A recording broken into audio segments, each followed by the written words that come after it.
Hello everyone and welcome to Edutap. आप सभी लोगों का स्वागत है हमारी एचपीएस मेंस एग्जामिनेशन के प्रीवियस ईयर क्वेश्चंस की डिस्कशन सीरीज में। और आज हम डे नंबर 8 स्टार्ट करने जा रहे हैं और इस डे नंबर 8 में हमारा जो टॉपिक स्टार्ट हो रहा है that is Gandhian thoughts and ethics. ये जो टॉपिक है, this topic is part of the GS one syllabus as you all know, right.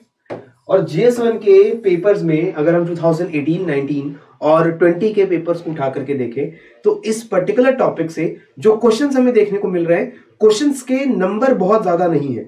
अगर आप ज्योग्राफी से कंपेयर करो, हिस्ट्री से कंपेयर करो, जो हिमाचल का पोर्शन है सोसाइटी का और कल्चर का, उससे कंपेयर करो तो नंबर ऑफ क्वेश्चंस यहां पर बहुत कम पूछे जाते हैं गांधीयन थॉट से और एथिक्स से।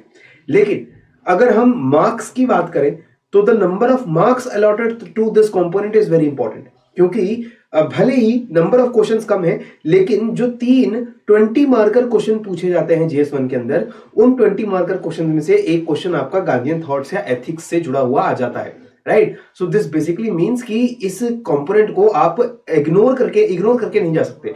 एक 20 नंबर के क्वेश्चन के साथ साथ 4 नंबर का एक क्वेश्चन या फिर 8 नंबर का एक क्वेश्चन भी आपको देखने को मिल सकता है। तो इन ऑल आप मानकर चलिए कि 25 to 30 मार्क्स आपको इस पर्टिकुलर टॉपिक से देखने को मिलते हैं। इसके ऊपर से ये टॉपिक को प्रेडिक्ट करना भी थोड़ा सा ज्यादा आसान है कि किस तरीके के क्वेश्चंस पूछे जाएंगे एथिक्स और पब्लिक सर्विस और गांधीयन थॉट से, तो वो भी आप थोड़ा सा अंदाजा लगा सकते हो सिलेबस को देख करके, और इस टॉपिक की तैयारी करना भी ज्यादा आसान है। तो चलिए सबसे पहले देखते हैं 2018 में और 19 में जो गांधीयन थॉट्स एंड एथिक्स के सवाल हमसे पूछे गए थे। 2018 की बात करें, 2018 के पेपर के अंदर 20 मार्कर का क्वेश्चन हमसे पूछा गया था गांधीयन थॉट से जुड़ा हुआ, दैट एग्जामिन करिए critically the Mahatma Gandhi's ideas on state, society and Sarvodaya.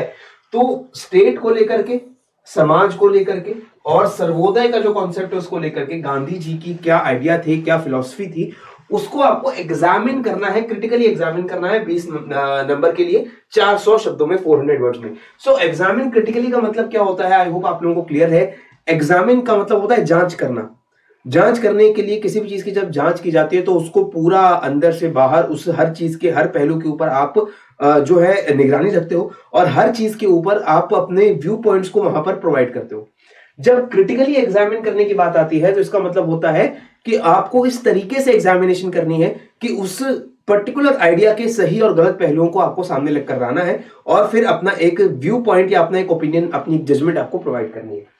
तो यहां पर गांधी जी के 3 आइडियाज हैं स्टेट, सोसाइटी और सर्वोदय के बारे में। तो सबसे पहले मैंने गांधी जी के आइडियाज जो स्टेट के बारे में है उसको यहां पर एक्सप्लेन कर दिया है। गांधीयन थ्योरी ऑफ स्टेट, वो गांधीयन थ्योरी है क्या?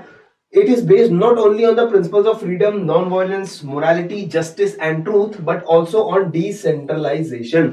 सो बेसिकली गांधी जी जब स्टेट के बारे में या राज्य के बारे में जब बात करते हैं, जब सोचते हैं, तो उनका राज्य से मतलब क्या है, एक ऐसी जगह होगी जहां पर ऑब्वियसली फ्रीडम है, स्वतंत्रता है, अहिंसा है, मोरालिटी है, जस्टिस भी है, ट्रूथ है, ट्रूथ के हिसाब से पूरी सोसाइटी चल रही है, लेकिन इसके साथ साथ डिसेंट्रलाइजेशन है। Now this is very important because Gandhi ji's idea about state, about society is basically bottom up.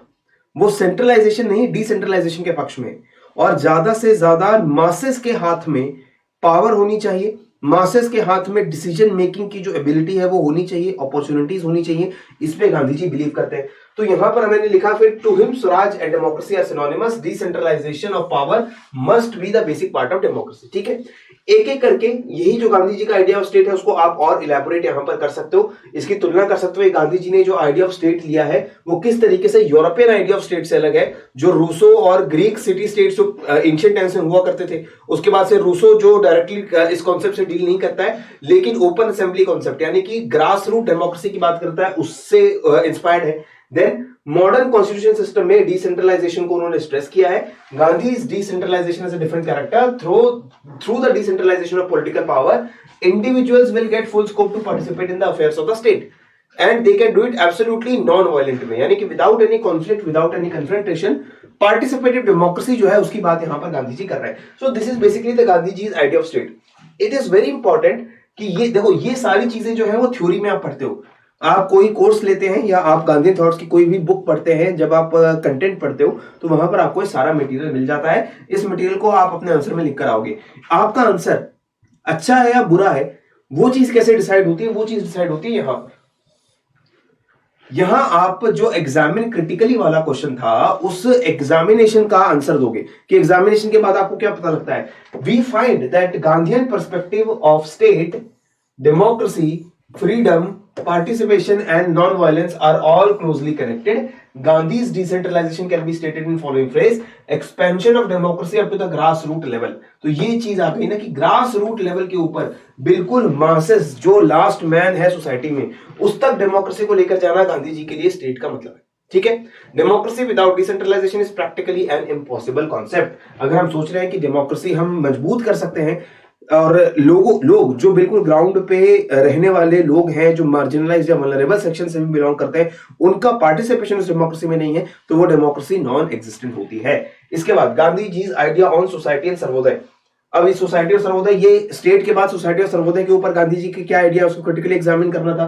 तो आपने सर्वोदय के कॉन्सेप्ट को यहां पर डिफाइन कर दिया। आपने बोला कि Sarvodaya is independent from the religions he came across, the persons with whom he came into contact and the movements he has acquainted with. तो सर्वोदय का जो कॉन्सेप्ट वो लेकर आए, दैट आज के टाइम में भी देखिए जो करंट गवर्नमेंट है वो सबका साथ सबका विकास की बात करते हैं, तो इसका मतलब क्या है, that Sarvodaya, all of the people, all the sections of society, all individuals, they should develop together, सबका एक साथ जो है विकास होना चाहिए, दैट इज सर्वोदय। ठीक है, तो वो अगेन गांधी जी इस विजन ऑफ सर्वोदय को यहां पर हम डिफाइन कर देंगे किस तरीके से, रिलीजियस, मॉरल, सोशल और पॉलिटिकल इकोनॉमिक डायमेंशन के ऊपर he wants development.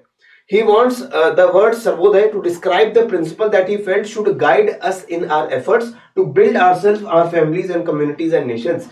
So he has arrived at these principles of Sarvodaya on the basis of his studies. वो अपनी स्टडीज के बेसिस पे लेकर आए कि सर्वोदय का कॉन्सेप्ट होना चाहिए नॉन वायलेंस और ट्रुथ के रास्ते से। ठीक है, अगेन लास्टली सर्वोदय के सोसाइटी के कॉन्सेप्ट को बताने के बाद you will have to give your view point here that Sarvodaya जो है गांधी जी के लिए यूनिवर्सल अपलिफ्टमेंट है। यूनिवर्सल अपलिफ्टमेंट, सबकी अपलिफ्टमेंट होनी चाहिए, welfare of all men and women and not just the welfare और the greatest happiness of the greatest number. ऐसा ही नहीं होना चाहिए कि सिर्फ ज्यादा से ज्यादा लोगों की मदद हो। ऐसा ना हो कि अगर 100 लोग हैं तो उसमें से 60 लोग, अगर 70 लोग भी खुश हैं तो वो हमारे डेवलपमेंट हो गए। नहीं, he wants 100% of the people to be happy, right. Universal upliftment होनी चाहिए, that is his concept of sarvodaya. ठीक है, it is a society directed towards the integral welfare of all the human beings, all the living beings based on age and old spiritual moral values. तो बहुत ही idealistic सा concept है गांधी जी का सर्वोदय को लेकर के और सोसाइटी को लेकर के। और उनका मानना है कि अगर पावर सोसाइटी के बिल्कुल ग्रास रूट में दी जाए तो ऑटोमेटिकली जो अपलिफ्टमेंट होगी, जो डेवलपमेंट होगी, वो सबके लिए होगी, ग्रेटेस्ट नंबर ऑफ पीपल के लिए नहीं होगी। डेमोक्रेसी का मतलब सिर्फ ये नहीं होना चाहिए कि मेजॉरिटी का डेवलपमेंट हो, डेमोक्रेसी में सबका डेवलपमेंट होना चाहिए। ठीक है, नेक्स्ट। अब नेक्स्ट ईयर 2018 में एक क्वेश्चन हमें पूछा गया गांधीयन थॉट्स का, फिर 2019 में 4 नंबर का क्वेश्चन आता है हमें गांधीयन थॉट्स से और एथिक्स से जुड़ा हुआ। ये है व्हाट इज जन लोकपाल बिल। जन लोकपाल बिल अगर हम देखें तो 2019 का सवाल है, इसलिए भी सवाल आया था क्योंकि जन Lokpal bill was being introduced and passed in various assemblies all across India. और जन लोकपाल बिल की अगर मूवमेंट को आप समझते हैं तो इसका ओरिजिन एक तरीके से गांधीयन आइडियोलॉजी से भी निकल कर आता है और किस तरीके से पब्लिक सर्विस के अंदर एथिक्स और ट्रांसपेरेंसी और ऑब्जेक्टिविटी होनी चाहिए उससे भी जुड़ा हुआ है जन लोकपाल बिल। तो शायद इसलिए सवाल पूछा गया था, बहुत ही स्ट्रेट फॉरवर्ड क्वेश्चन था, व्हाट इज जन लोकपाल बिल। उसकी डेफिनेशन आप यहां दे देंगे, citizen ombudsman bill. Citizen ombudsman bill का मतलब इसका क्या है कि एक ऐसा बिल जो सिविल सोसाइटी के लोगों ने बनाया था और उसके अंदर प्रोविजन इस तरीके से डाले थे कि एक इंडिपेंडेंट बॉडी होनी चाहिए, that independent body is named Lokpal and it will investigate corruption cases and complete the investigation in a time bound manner. एक सेट टाइम के अंदर, जो जन लोकपाल बिल के अंदर 1 साल रखा गया है कि आप करप्शन के केसेस को उठाएंगे, इन्वेस्टिगेट करेंगे, इन्वेस्टिगेशन को कंप्लीट करेंगे एक टाइमली मैनर के अंदर और उसके बाद उसका जो ट्रायल है, उसका जो कन्विक्शन है वो आप लोग लेकर आएंगे। And this Jan Lokpal bill aimed to deter corruption, compensate citizen grievances, जो जनता की शिकायतें हैं, और विसल ब्लोअर्स को भी प्रोटेक्ट करने के लिए कि कई ऐसे जो गवर्नमेंट ऑफिसर्स या सिविल सोसाइटी के मेंबर्स हो सकते हैं जो गवर्नमेंट रॉन्ग डूइंग को या पब्लिक ऑफिशियल्स की रॉन्ग डूइंग को बाहर लेकर आते हैं, उसको हम किस तरीके से उनको प्रोटेक्ट करेंगे, उनके खिलाफ कोई गवर्नमेंट या कोई गवर्नमेंट ऑफिशियल रेट्रीब्यूटिव एक्शन ना ले ले, इसको हम लोग देखेंगे। तो ये है जन लोकपाल बिल। और जन लोकपाल बिल अगर हम देखें अलग अलग राज्यों में उसकी प्रोविजंस अलग अलग हैं। यहां पर कोई स्पेसिफिक राज्य के बारे में, स्पेसिफिक स्टेट के बारे में नहीं बात की गई थी। तो जो जनरल लोकपाल बिल का एसेंस है that it is a fight against corruption, that we want to deter corruption by public officials, उसको हम यहां पर लिखेंगे। नेक्स्ट देखिए, फिर 2019 में एक 8 नंबर का क्वेश्चन आया, critically examine the core values in the domain of public service. Now look at the syllabus. If you look at the syllabus of GS1, तो GS1 के यूनिट 3 में सब यूनिट 2 के अंदर आपको ये पूरी लाइन सामने दिखती है, core values in public service governance, और क्वेश्चन भी वही आया, critically examine the core values in the domain of public service, right? So again that's what I am saying, core values same question. इसी तरीके से जो जन लोकपाल बिल था, इसमें भी ऑब्जेक्टिविटी और ट्रांसपेरेंसी सिलेबस के अंदर मेंशन्ड है, उसी से जुड़ा क्वेश्चन आया है। जो गांधीयन थॉट है, गांधीयन थॉट तो हम ऑब्वियसली जानते हैं कि ये सिलेबस में डायरेक्टली मेंशन्ड है गांधीयन थॉट्स, तो उसमें गांधी जी के जितने थॉट्स है उसके ऊपर क्वेश्चन आ गया। So if we look at the questions which are asked on this topic, पूरा सिलेबस से मैप होते हैं, रिलेट किए हैं, और अगर आपने सिलेबस में लिखे हर एक वर्ड के ऊपर 150-200 वर्ड्स तक के नोट्स बना रखे हैं, तो बहुत अच्छे से, बहुत आसानी से आप इन क्वेश्चंस को आंसर करके वहां पर आ सकते हो और अच्छे मार्क्स भी स्कोर कर सकते हो। अब जैसे यहां पर हमसे सवाल क्या पूछा गया था, एग्जामिन करिए कोर वैल्यूज को इन the domain of public service. जो पब्लिक सर्विस की कोर वैल्यूज होती है उसे एग्जामिन करना है, वो भी क्रिटिकली, जैसा हमने पहले क्वेश्चन के अंदर किया था, ठीक है? तो मैंने बताया कि फंडामेंटल प्रिंसिपल जो है उसमें in a democracy is that all persons holding authority derive it from the people.